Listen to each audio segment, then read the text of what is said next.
Hey everyone, welcome into Attacking Third. It is Monday. We've got a big episode planned for you all alongside Darian Jenkins and Sandra Herrera. I'm Lisa Carlin. We are sticking with our team needs, going through each NWSL club in the offseason. Today, we're talking Angel City. Plus, there's a lot of coaching vacancies in the NWSL. So we're going to dive into what we would do if we could do that. We're making up our own rules for the game of soccer. And then, of course, we round out our shows with, in case you missed it, news and notes and everything that's going on. But before we get to women's soccer news and notes, what's going on, I need to know what's going on with you guys. Darian, how are you? How was your weekend?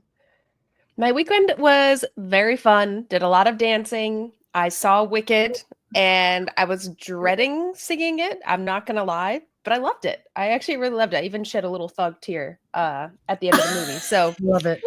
That was great. Went to a ballet last night. So I had a good weekend. How about you all? Wow. You did a lot of dancing and you saw a lot of dancing, it sounds like. Yes, I did the most this weekend. Good for you. Feel it in my voice today. No, that's good stuff. The Christmasing is in full effect. I love it. I had a little bit of opposite. Like Christmas has pretty much been up in our house, but it was like, oh, we should really put away like these totes, like, because it's like, great, you put all your holiday stuff up, but then it's like, oh, I should stop walking around these boxes and actually put them away.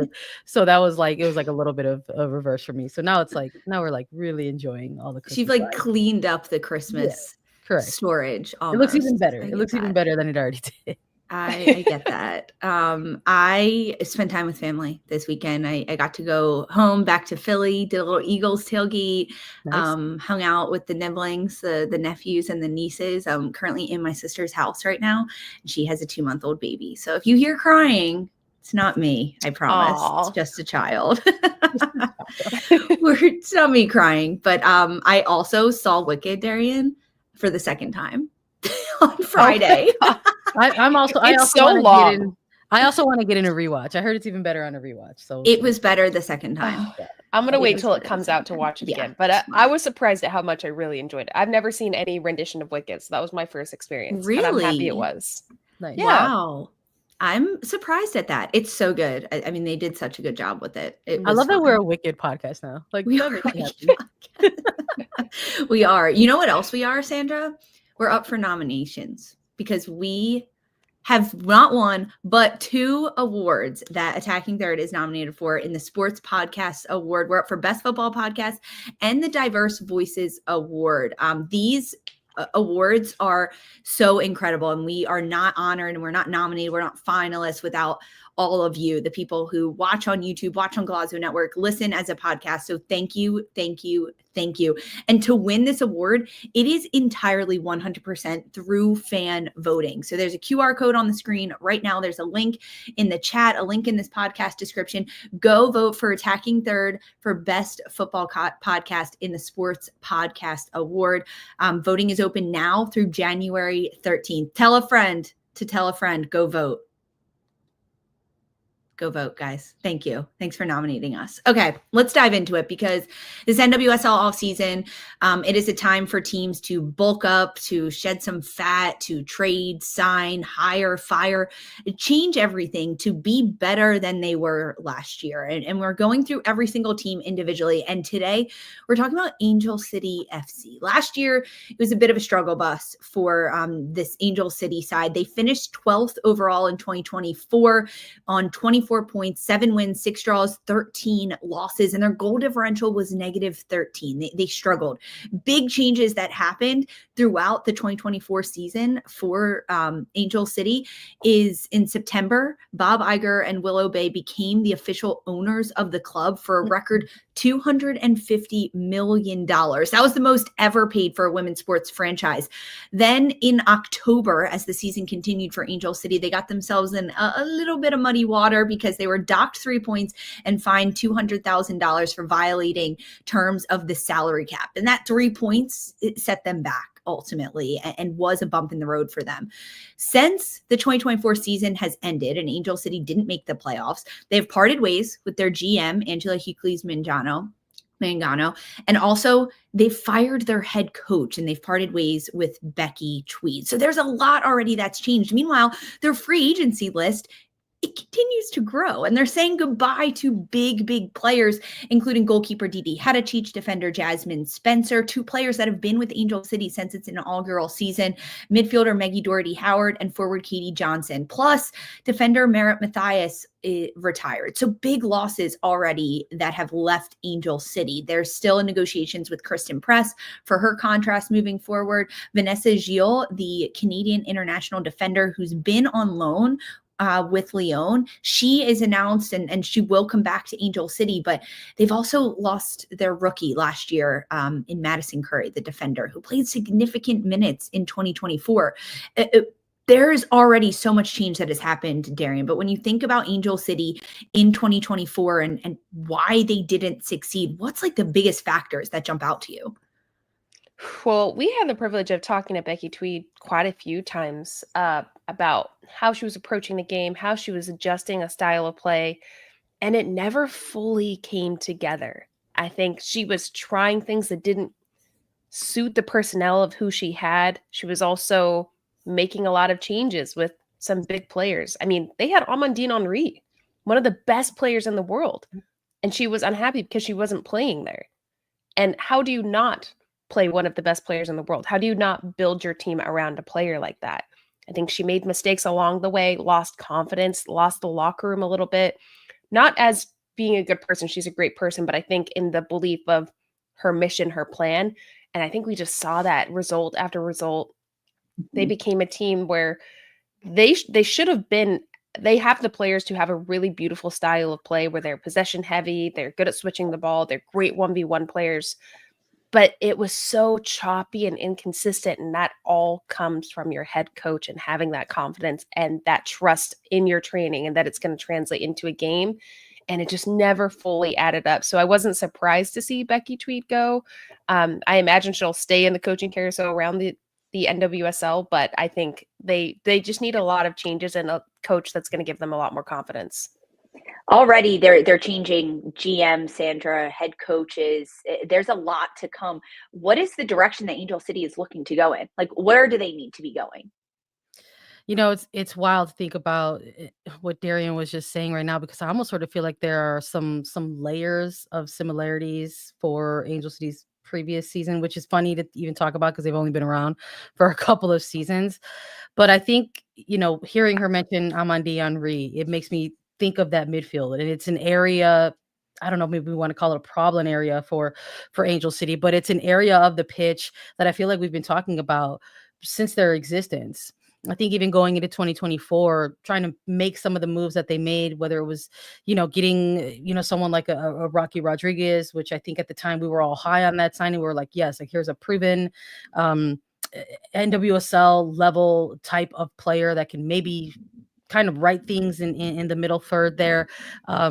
Maggie Doherty Howard, another player that's had a lot of experience playing in the league. Maybe these are some things that they can use and kind of springboard themselves into kind of solidifying things there. But it just never panned out for some reason. And of course, that always falls back on the coach. So I wonder if they're just sort of going into 2025 and there's a little bit of these layers still. Like there's still perhaps a problem area there in that midfield. Some of those players are free agents. I think Maggie Doherty Howard already said her farewell on her social media channels, you know, so like she's not coming back. So like where are some of these holes going to not only you know, get plugged, but kind of be consistent? That's the other thing. The inconsistency within some of these roles is well. So I think obviously number one, they've got to go ahead and not only hire that head coach, but make sure that that's a bit of a home run for them. This can't be something that it's just sort of like, here's someone with who's been around and, you know, a bit of experience and they're going to come in and shake things up. Like, no, like they need to have a name, and a name that has a reputation with them of being able to kind of have put together a program and command a locker room and get players to play for the crest. And not that these players don't do that already, but you could see maybe in some of the body language along the way, how much of a long NWS season, how much of a grind it was over the course for some of these players. It gets less and less fun when you find yourself pedaling and not going in any direction. And that's sort of what it felt like in 2024. So I think for me, number one, it's absolutely head coach. I know they're in need of a GM at this point as well, but who knows? I mean, we saw with Kansas City when they brought in Vlatko Abdonowski, it was in a bit of a dual role. It was head coach and sporting director. So maybe they get someone who can come in as in a similar role with direction and a say in the players that they acquire, versus just sort of like GM, sporting director, head coach. So for me, I think it kind of actually starts a little bit in the executive area of this team instead of just on the pitch for now, because there are some pieces there that they can utilize that I think were underutilized in 2024. They made this big move for Messiah Bright, and we hardly saw her at all during 2024. So I think that's why they need to kind of get the right teachers in place to sort of bring up the student pupils that they have in tow right now. It's interesting you brought up underused players, because as you were talking, I was thinking there were some players that were so overused, in my opinion, for Angel City. I mean, how many times was Claire Emsley having to lead the team at the 10 on either side of the pitch as a winger, as the 9? What she had so much responsibility to carry this team and be responsible for their attack, for their set pieces, for driving inside, changing her game, which is very 1v1 heavy, where she's constantly having to go inside, which is good for her, but are you getting the best out of her? That's a big crush in your trust with the coach of, why is my game having to adapt so much? Because you're not coaching everybody to fit and get the best out of all of us. Same with Alyssa Thompson. I think it took a long time. Another player that just put it on her back, this really young player that's building her confidence back from the World Cup still. We finally saw her get it back at the end of the season, but I just think she didn't use what she fully had with the player. She had a stacked roster. She didn't have a bad roster. She did. And not playing Rocky Rodriguez consistently. There's so many names we can throw out there that it just didn't really add up, and you could see it on the pitch because the relationships weren't there that should have been there. It's also confusing because players that did get significant time last year in 2024 that were free agents are no longer staying with the club. Doherty Howard, Didi Hadachich, Jasmine Spencer. These are players that were relied upon a lot because they could play multiple roles and maybe not being set up for success. But to both of your points, Darian and Sandra, you're coming back to how the team was run and how these players weren't put into positions to succeed, whether they were underplayed or overplayed or changed around. And they need a head coach. Sandra, that's what you said. The number one thing, it starts in the executive office. Who do you have in mind? Who could coach this Angel City side to success in 2025? You know, I just, Casey Stoney, just if they haven't already been, if they haven't already been on the phone with her, they might be too late, honestly. But if they have been, and if there is still time, I think that's where you got to go. I think it's a project that you can pitch to that type of coach. It maybe technically would be a little bit of a lateral move, and maybe for someone who uprooted their entire family from Europe, maybe that could be something that could be appealing for them. So I think I echoed a similar sentiment with Houston Dash when we were talking about them and their offseason and where they need to go. But how maybe sometimes when you are trying to build out your team, you're building out from the back. And Casey Stoney is a defensive-minded type of coach. And maybe this could be where they finally get things in tow. I mean, they've got good defenders to sort of rally around that type of coach, whether it's a Sarah Gordon or if it's a Vanessa Gio who comes back midseason and plays in. Maybe that's the type of hire that lures that type of player back to ensure that this back line continues to be successful moving forward. And there's an opportunity there, I think, if you make that type of hire with that type of defensive-minded coach, that you are able to lure even another really good type of goalkeeping prospect as well, because that's an area without Didi Heritage, who's going to really take the reins. That's a position that's wide open for them. So I do think with losing some pieces in Spencer, with losing a Heritage, they do maybe need a coach that values the defensive side of the ball a little bit. And I think Stoney could be a good fit. I like Casey Stoney for this Angel City side. Plus, with some of the free agents that are currently out there, I'm looking at Danielle Colaprico, who knows Casey Stoney. They had a good relationship together. She could get her over to Angel City. Guys, we're cooking something here. We are cooking something. But there are a lot of free agents, D. And when you look at the list of free agency players, who does Angel City need to be targeting during this window to bulk up their roster, to have a little bit more depth, to take some of the pressure off Claire Emsley? I think they need another 1v1 artist type of attacker to bring in, because they have Sith LaRue at the 9. She's a proven goal scorer. You can build off of her. Claire Emsley, Alyssa Thompson in the front. I think you need somebody else to add almost a layer of competition to that. So I would love, I'm throwing her name out again. I'm going to continue to do it. Midge Purse. Yeah. I think that she would be such an asset to the team, attracting defenders in, opening players up. I think before she got injured, we saw a development in her game where she was cutting inside. She was looking for crosses earlier. Her service was really, really good. And I think Angel City could use that. Another one, Caroline. I don't know if North Carolina's going to let her go, but I do think Caroline would be such a good fit. Another player like a Claire Emsley who can go 1v1, who can sit in the pocket, who can also play the 10. Those are some players I think they just need to bulk up the attack. And I'm assuming Vanessa Gilles is going back, that she is going to come back and return to Angel City. So they're shoring up their defense. But to me, that's where you need to add another layer of competition, another player that can add cheekiness to their game. Defensively, I think Angel City needs to pick up a defender. Even though you have Gilles coming back, you're losing Jasmine Spencer. You have holes in the back that you're looking to fill. I think Tatum Milazzo would be a really good fit with this Angel City side because of what she can do. She can kind of be a utility player, play where she wants. But in losing a goalkeeper in Didi Hadicic, there are not a lot of free agent experienced goalkeepers available. AD Franch is out there. You could get her. I like that. That's a good shout. You need really her. Good. You need an experienced goalie. You're not going to go sign a goalkeeper from college and then expect them to come in and start and play every minute. You need an experienced one. I was thinking Abby Smith too. I would say Abby Smith is on there. Honestly, almost Schultz is on there too. This was a midseason signing. Yeah. City, who really kind of changed things for them defensively. They went from bleeding goals to picking up clean sheets. Mm-hmm. You know, is that a move that they try to make unless Kansas City wants to go in a certain direction? That's a good shout too. It all starts in the front office for Angel City. What can they do? Hiring a head coach, a GM. There are a lot of good head coaches out there on the market, right? Twyla Kilgore, she's still out there floating around. Of course, Casey Stoney, we mentioned. There's a lot of good personnel, and it's pretty easy to get them to come to LA because you have new ownership with a lot of money and big deep pockets that you can get some players at. You've got Sydney LaRue and Kristen Press, and Kristen Press currently in negotiations to come back to the club. There's a lot of promise with Angel City, and it is at the point of this club's history. It is a young team, right?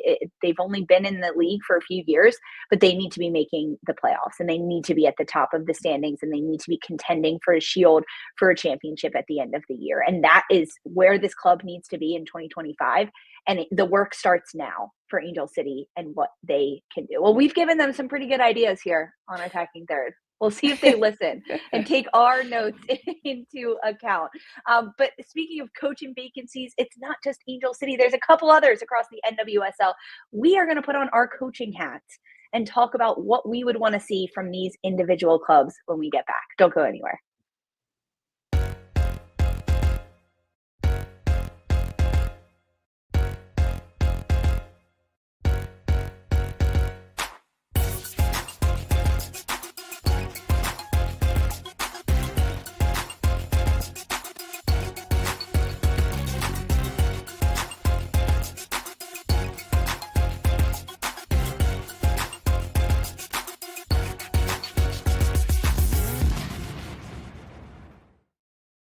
Hey, welcome back to Attacking Third. Currently in the NWSL, there are 3 clubs without a head coach. Angel City, as we just discussed at length, Houston Dash, and San Diego Wave. And frankly, since there's 3 of us and 3 coaching vacancies, we decided to have a little fun. We each picked a team, and we are going to be the new head coach. So congratulations, we've all got new jobs, and we are now head coaches of NWSL teams. But when we do this hiring, now we get to talk about it. We're in our first press conference, and we are breaking down to everyone our first orders of business as the new head coaches of these teams, our lineup, styles that we're going to play, trades we're going to do, our plan for the year.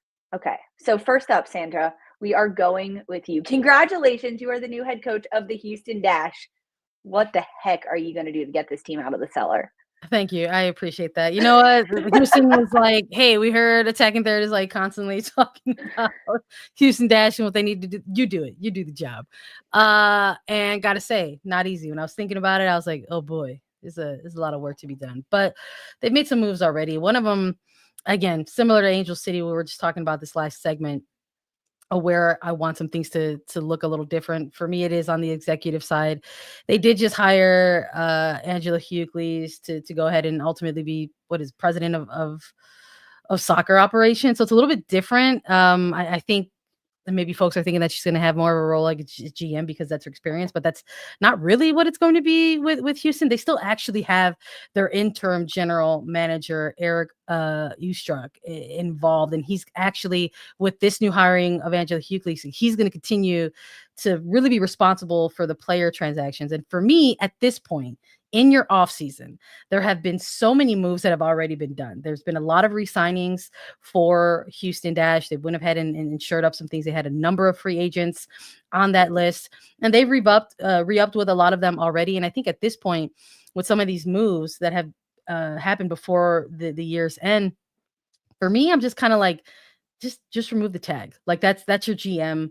Like moving forward, because I need some of those positions to be solidified. And another one of those is obviously the head coaching position as well. So remove the interim tag, give the keys to Eric. He's obviously driving the car already. Just let it go ahead and do that. Now you need a head coach. So I'm a little bit curious about what direction they could go here. But I do wonder if Twyla Kilgore's services are still available, and if coaching at the club level is something that she wants to return to, I'll say, because she's not a stranger to being on a coaching staff for clubs. She was with Houston Dash once before in a full-time assistant role.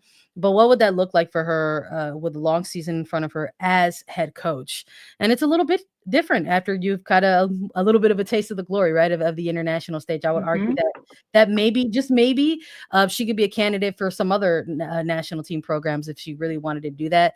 But if you're Houston, I think similar to some other franchises, you want to make sure that you nail your head coaching position, because this is a franchise that has had constant changes in this role. They have not had a reliable head coach in the role for longer than 2 seasons at this point.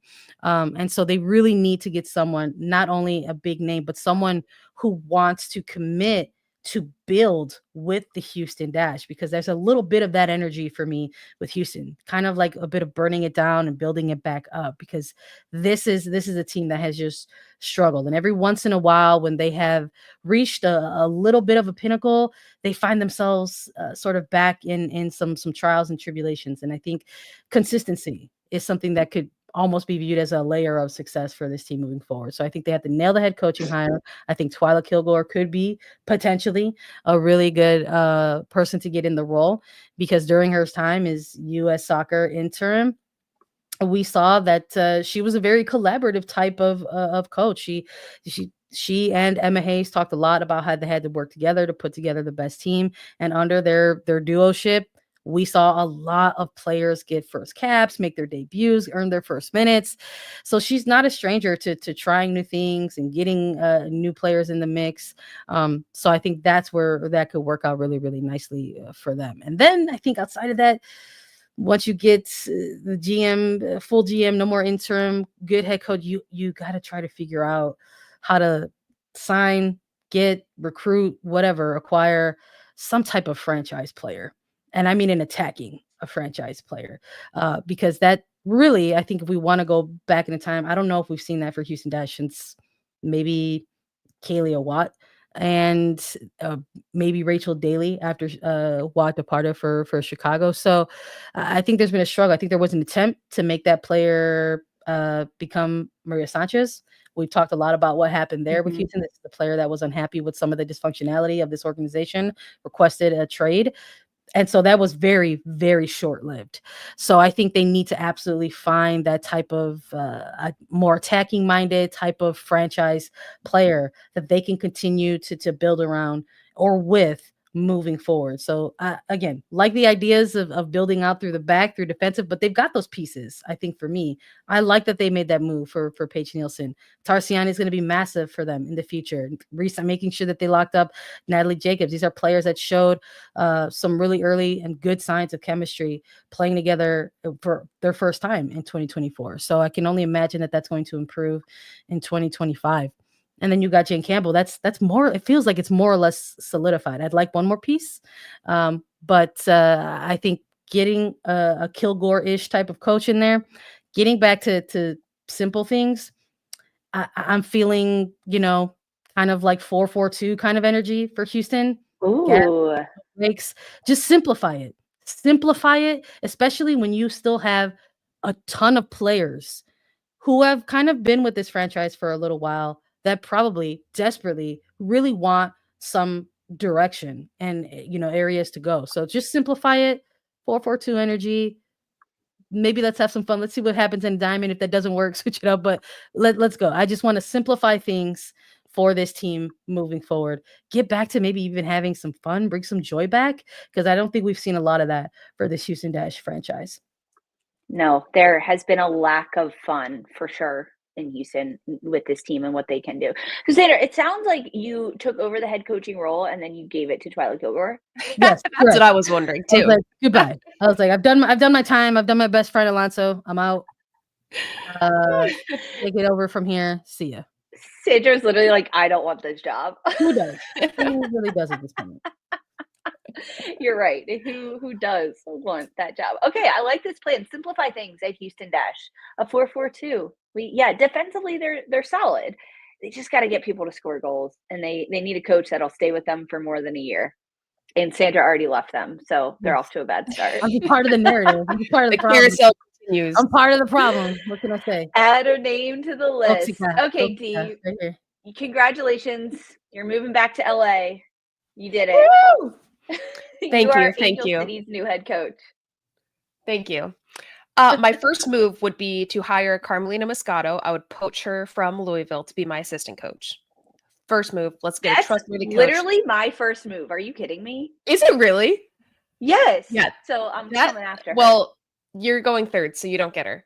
I would poach Carmelina Moscato to come be my first assistant. We would be honestly equal head coaches here. I don't want that much responsibility. Nice. I'm here for vibes. Let's keep it cool. I would bring in Abby Smith. I immediately went to who were players that I would want to build my team around. Abby Smith. She's an aggressive goalkeeper. She's needs to leave Gotham, in my opinion. I don't think she's going to get the playing time that she deserves. She's coming off of a big injury. This is a player that's hungry to come back and prove themselves. I think that Angel City's back line is actually pretty solid. I think that they could play 3-back. You guys know I love a modified 3-back. I want to send it. I think with Vanessa Gil coming back, Sarah Gordon and Vignola, they have the speed, the adaptability to be able to play something like that, and very aggressive, very good players that can play balls forward and cover a lot of ground in the same vein. I think that they need to bulk up, though, in the attack. Like I said before, Marta's obviously a free agent who I don't think is going to leave Orlando, but that I would try to poach for. And I'm going to take some notes from Haley Carter and Seb Hines. Vai Orlando. Let's get some Brazilians over here.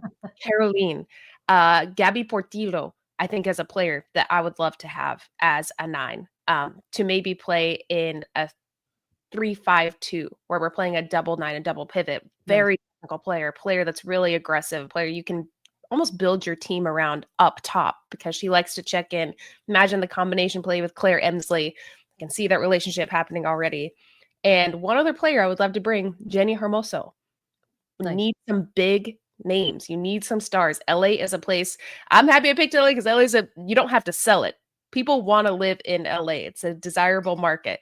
So I think that those players could come over, could make a big difference. Get Rocky Rodriguez playing. She's a player that can be the solid 6 for you to build your team around in that midfield.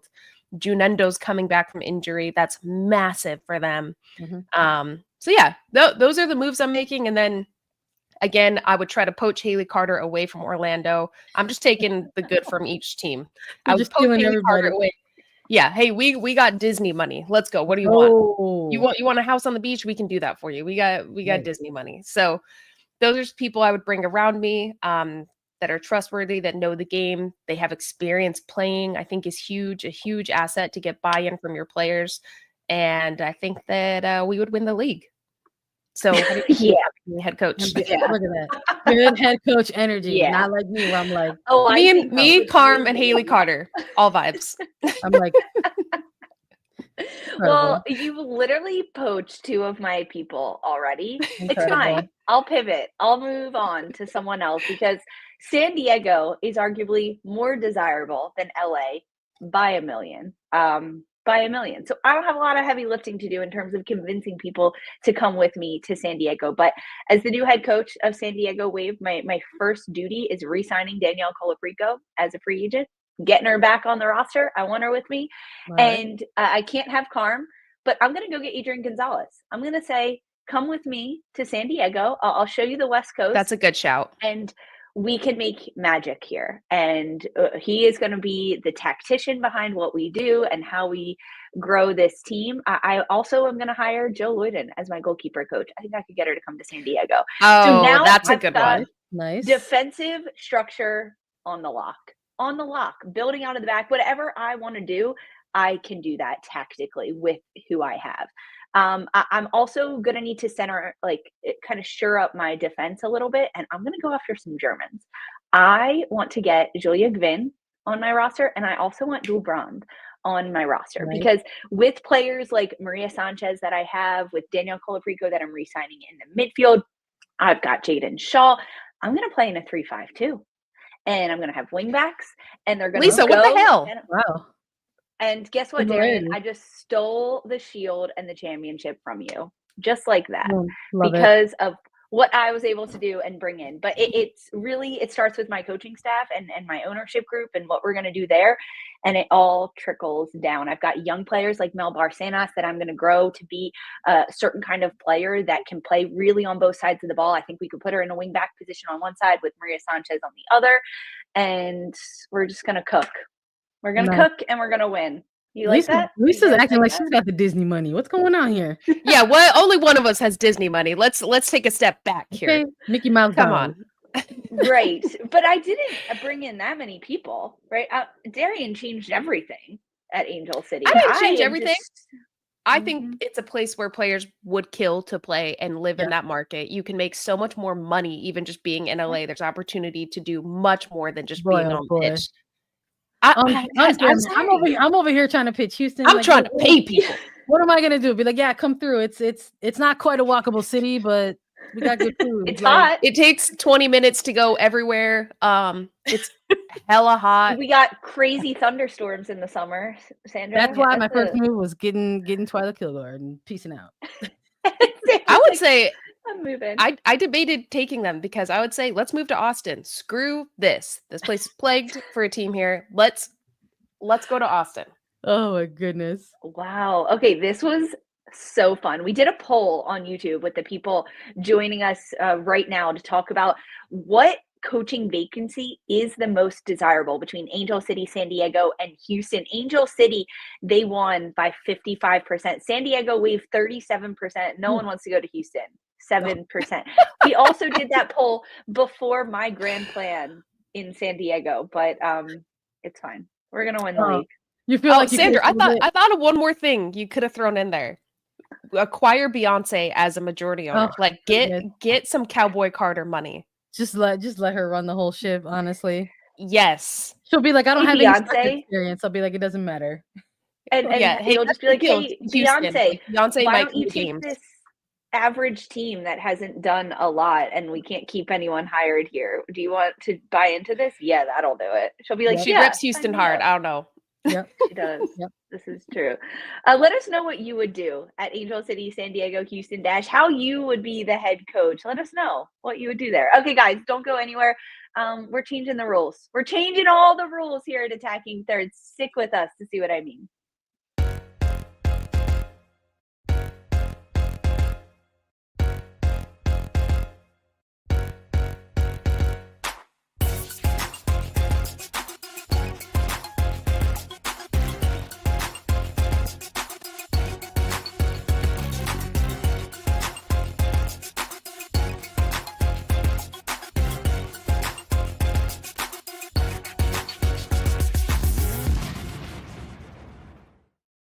Hey, welcome back to Attacking Third. This beautiful game that we all love of soccer, football, whatever you want to call it.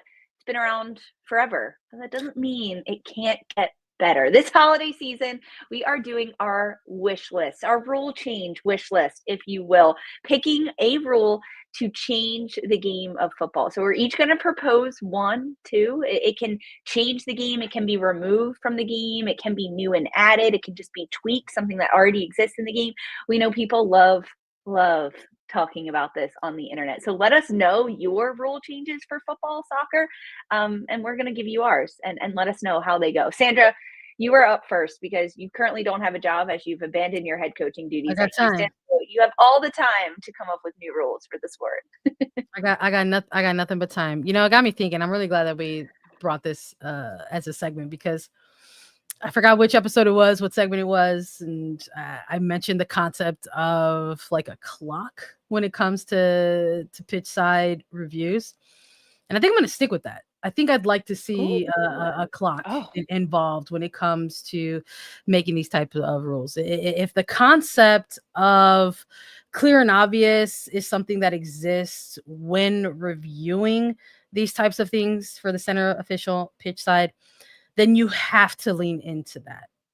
That concept exists so that those decisions can be made in an efficient manner. But sometimes that's not always the case.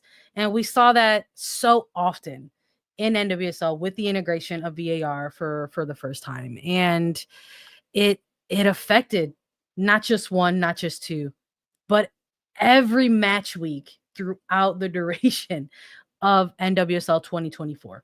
So what are some things in which maybe there could be some efficiency in making those things? Add a clock. I think if you are finding yourself officiating at these levels, you have a certain amount of experience. You have to have a certain amount of confidence in making your calls. And if you're making that call in real time on the pitch, and for whatever reason, someone in the booth says, maybe you should take a second look, take your second look. But you've got your call and you've got 30 to 45 seconds to review it. And here are your angles. So if after the 30, 40 or to 45 seconds, there is not enough there to overturn the call that was already made, then you got to stick with the call on the pitch. So I want to see the incorporation of a clock for some of the reviews. Wow. Sandra, I had the same. I had the exact same. I think a 30-second limitation on how long a referee can go check VAR. There's no way it should be 3, 4, 5 minutes. That's insane. You're killing the momentum of the game. You're killing the spirit of the game. If it's not clear and obvious, move on. Like we were fine before VAR. Yes, there was some wonky calls, but VAR makes a plenty of mistakes. How many goals did we see that weren't offside, that were called offside? If you're not getting it after 30 seconds, you ain't got it. Let's move on. No more time due to a referee and VAR disagreeing, not being sure, people in the booth aren't sure, communication being cut. Like, this is whack. This is whack. That should not affect how the players and the momentum of the game flows. Mm-hmm. I have a follow-up question to both of you for this one. So if it is now a little bit more so on the VAR booth to prepare the tape ready for the center official to review it, right? That's more so what you want, a little bit more efficiency there than the decision making. So does that mean in the run of play, as VAR is checking something, the game will continue and until they have it prepared to be a 30-second review? So that means arguably the run of play could have continued for 3 or 4 minutes, completely changing whatever is happening. And then they stop the game and say, we're going to go back and look at something that happened 3 minutes ago, 4 minutes ago. Is that acceptable? Oh man, should we like along with the clock, should we add in like a run of play rule? Like you're giving me like NFL vibes here, Lisa, where it's just like, if the coach wants a challenge flag, like go, maybe we need to do that along with the clock. We need a coach. Oh, I like that. Flag. How about that? And if you see that, then you flag. have to stop the play. Then you have to stop the run of play, and then you review it. Maybe with the clock, we also get a flag. One flag for the whole game. Each coach gets one challenge flag. Gets one challenge the entire game. And if it's a knockout round game, you get one if it goes to extra time. But only for the regulation, one challenge. Regulation one. Interesting. That just throws a whole other wrinkle into the game of soccer. Why not? Let's go. Why not? Let's go. They already do tactical timeouts. Maybe you use your challenge flag as a tactical timeout. Oh, I want to see so-and-so did a snot rocket at one of my players. You should look at that. And it ends up being nothing. And it ends up being nothing. But over the 30 seconds, they got a tactical timeout. So I love that both of your brains were on the same wavelength here. I, meanwhile, am on Mars. I have come up with crazy rules. I didn't necessarily think like we had to come up with something that would actually help. I was just like thinking of fun things to do. So my rule is that at the end of regulation, if it's a draw, if it's tied, that there will be, each team gets 4 set pieces to score. Oh my God. Instead of like a penalty shootout or something. So there will be 8 set pieces total. One corner kick, the offensive team gets to pick which side they want to take the corner from. And then 3 set pieces, one from the top of the D at the edge of the 18, and then 2 about 25, 30 yards out. I haven't quite decided where, on either side, like at an angle coming towards goal. And that's how you get to score at the end of the game. Chaos ensuing. In like a regular game? In a regular game. Oh my goodness. So you're basically like no more draws. There will never be draws again in soccer. Well, it could still end in a draw. Okay. Like, right, if no one scores on these 8 set pieces, right, 4 for each team, then it could end in a draw. But at least you get that would be terrible. Oh my goodness. That would be terrible. So we're talking about adding in a clock Lisa, and trying to not extend the game. And Lisa's like, extend the game, extend longer and more boring. No, depending on the team. Oh goodness. More fun, because now you have to focus more on set piece specialists who can score directly from them, or just chaos ensuing, like as the ball gets back into the run of play. Okay. And then it's kind of like one-on-one basketball. So like if the defending team defends the corner and they get it past the halfway line, it stops and resets. Okay. I see guys. it. All right. I'm just coming up with random things. It's okay. Just like the first one was giving me like NFL, like this one's giving me like hockey a little bit. Yeah, like, yeah. They get Speaking of shootout, yeah. I also have one. Power play. Yes. Double yellow doesn't exist for a red. Yes. You just have to sit out.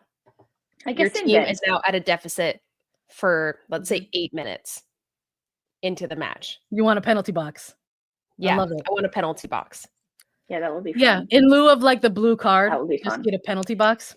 Yes, just get a penalty box. Let's say it's 5 to 8 minutes, depending on the degree of the foul. You only get a red if it's actually a red. You're harming somebody. You've done something disrespectful. You have poor sportsmanship, whatever. But your team is penalized. You're now down to 10 players. Nice. I like that. For like 2 minutes, 3 minutes? What is it? Yeah. Depending on the severity of it. I don't know. Let's... Oh. A major around. in hockey is like 4 minutes. Yeah. Yeah. Tactical, like a tactical foul or something that could be a yellow. Oh, that's good. I like that. Yeah. Like it. I like that. Yeah. I also think that we could, do away with like all the fields that are so perfect and just put a field in a park with a tree and a hill and like, you know what? Let's have the play. It's kind of like golf, right? You just have to play around. I was going to say, let's just be incorporating all the sports. You know what? You can use your hands in soccer now. You can use your hands in soccer now. Defenders, when you're in the box, use those hands. No, Just now use them. That's One actually willy-nilly. hilarious. Anybody can use their hands in the box, in the 18. No It's gotta be goalkeepers. inside it. Get rid of the keepers. Any Yep. player can use their hands in the 18. in the Go box, catch that ball. I love that. Dip, I dunk, love dodge. that. Let's go. These rules are out of the box. Doubtful that they'll happen. Maybe like the blue card penalty box. Like I could see that. I don't think they'll put a I think time they're on all great. VAR. Didn't they try to do that? Was it called the Sinbad or something? Sin bin. Yes, and Sin bin. yeah. No, I think these are great ideas. I think FIFA should hire us all immediately. I don't know what you're talking about. Well, now we all have multiple jobs as the head coach. Many and we work have for many FIFA. talents, coaches, Many analysts. talents. Many Yeah. talents. And we also get to talk women's footy all the time. Speaking of that, guys, news and notes coming up next. In case you missed it, stick with us.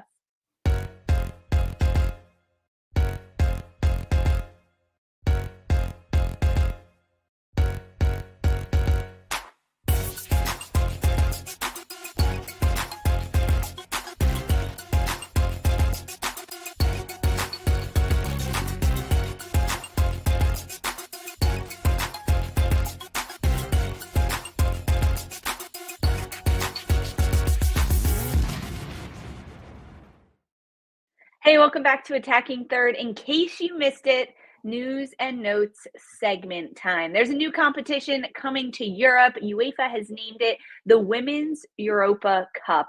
It is set to kick off in the 2025-2026 season. It'll take place over 6 rounds. There'll be 2 qualifying rounds and then a round of 16 quarterfinals, semis, and then a 2-legged final with 13 teams ultimately. The draw is happening today. So we're going to break it all down on Thursday's episode, exactly what the new Women's Europa Cup is set to mean and actually what happened. So check back in on Thursday for more about that.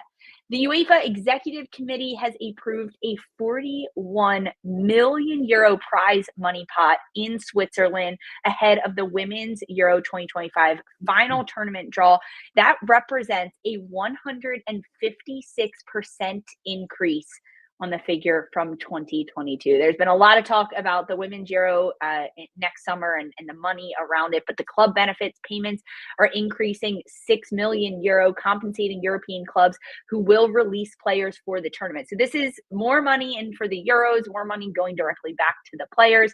It is awesome. The teams that have already qualified for Euro 2025, Belgium, Denmark, Finland, France, Germany, Iceland, Italy, Netherlands, Norway, Poland, Portugal, Spain, Sweden, Wales, hosts Switzerland, and the reigning champions, England. They'll all be there Euro 2025. As it gets closer, we'll break it all down and give you all the details that you need to know. At the end of 2024, we've got new FIFA rankings. They're out. U.S. women's national team tops the standings of the Coca-Cola Women's World Rankings. Germany, they've made it up there. Netherlands, they've broken into the top 10. Poland, Estonia, and Saudi Arabia are on the rise. So a lot of changes happening as the sport continues to grow and change at the international level. In NWSL, it is free agency season, and we've got a lot of trades and signings that have continued to happen. Washington Spirit, they've signed goalkeeper Kaylee Collins to a new 1-year contract. San Diego, they welcome defender Quincy McMahon. I'm thinking it's defender Quincy McMahon. We'll see about that one, but she's a Bruin. We got a UCLA player going to San Diego. She wanted to join the squad. And Portland Thorns, they have signed Brazilian center back Diani through the 2026 season. She came on a transfer from Flamengo, undisclosed fee. So teams bulking up defensively this week in the free agency transfers. It is UEFA Women's Champions League. Week 6 of 6 is this week. It all starts tomorrow, Tuesday and Wednesday. There are matches. Some of the big ones include Real Madrid taking on Chelsea. That happens Tuesday at 12:45 p.m. Eastern time. Lyon against Wolfsburg. That match Tuesday at 3 p.m. And then on Wednesday, big games include Barcelona against Manchester City at 12:45 Eastern on Wednesday. Big games coming up in Champions League. Darian, anyone that you're particularly tuned in on? Who you want to see? Who are you watching? It's tied for me between Real Madrid, Chelsea, and Barca, Man City, which I think we all agree. Those are going to be really great games to watch. But more so Barca, Man City. I think those are two teams that just have such countering strengths that it's going to be interesting to see who actually comes out on top. But I am actually going to put my money on City because Barca can't handle the press, and Yeah. Bunny Shaw's a terror. Call them But out. Call yeah. them out. They Call can't. them out. It's been proven they cannot handle a high press, and City is not afraid to do that. So I think it'll be a really fun game. Barcelona, Manchester City, Wednesday, 12:45 p.m. Eastern time. On Thursday's show, we will have final results, the standings of the Champions League, and who's made it out of the group stage, because this is it, match day 6 of 6.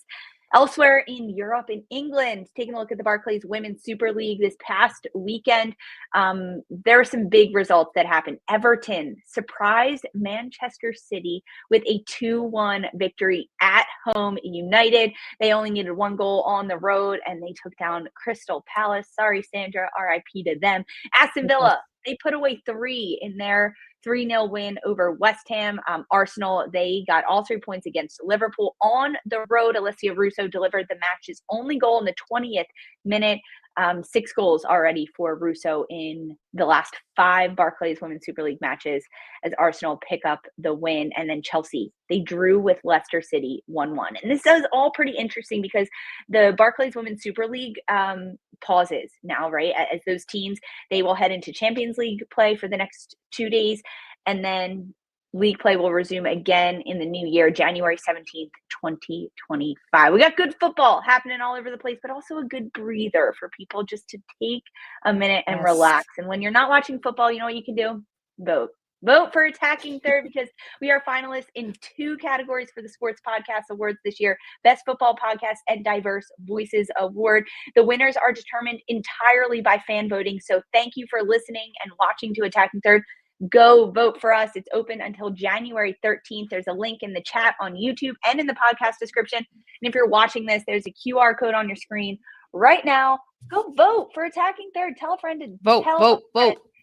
Best Football Podcast and Diverse Football Awards. Woof. We made it through, guys. This was fun. We're back on Thursday, and that's it. Our final show of 2024 is on Thursday. So if you're not here with us on YouTube, get with us on Thursday, 11 a.m. Eastern. We're live on YouTube. You can watch us on the Golazo Network and listen, of course, as a podcast. We're taking a look at the Utah Royals on Thursday. Thanks, everyone, so much for joining us. Make sure you leave us a 5-star rating and review, and go vote for us for Diverse Podcast and Best Football Podcast. For Darian, Sandra, and Mark, I'm Lisa. This was Attacking Third.